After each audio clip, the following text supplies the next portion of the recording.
பிரசவத்திற்காக hospital போறீங்களா? கண்டிப்பா cheap எடுத்துட்டு போக மறக்காதீங்க. தலைவாரன்னு நினைக்கிறீங்களா?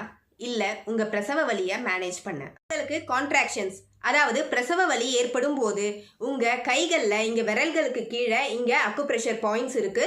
இங்க நீங்க சீப்பை வச்சு இப்படி அழுத்தம் கொடுக்கும் போது இந்த வலியற்ற தூண்டல் உங்களோட முதுகு, வயிறு, பெல்விக் ஃப்ளோர்ல ஏற்படுற வலி மிகுந்த தூண்டலை விட வேகமா பயணிச்சு மூளையை சென்றடையும். இதனால உங்களோட பெயின் சிக்னல் மூளையை சென்றடைவது தடைப்படும். இதை தான் கேட் கண்ட்ரோல் தியரின்னு சொல்லுவாங்க. ஏன்னா நம்ம பிரெயின் பல தூண்டல் ஒரே சமயத்துல ஏற்படும் போது ஒரு குறிப்பிட்ட தூண்டலை மட்டுமே ரிசீவ் பண்ணும். இன்னொரு வகையில கான்ட்ராக்ஷன் ஆரம்பிக்கும் போது சீப்பை வச்சு கம்ப்ரெஸ் பண்றதும், கான்ட்ராக்ஷன் முடிஞ்சதும் ரிலீஸ் பண்றதும் உங்களை வலியை கான்சென்ட்ரேட் பண்றதுல இருந்து டிஸ்ட்ராக்ட் பண்ணும். ஸோ உங்க ஹாஸ்பிட்டல் பேக்ல சீப்பை கொண்டு போக மறக்காதீங்க. இதை மற்ற பிரெக்னன்ட் மதர்ஸ்க்கும் ஷேர் பண்ணுங்க. லேபர் ரிலேட்டடான பயனுள்ள தகவல்களுக்கு இந்த சேனலை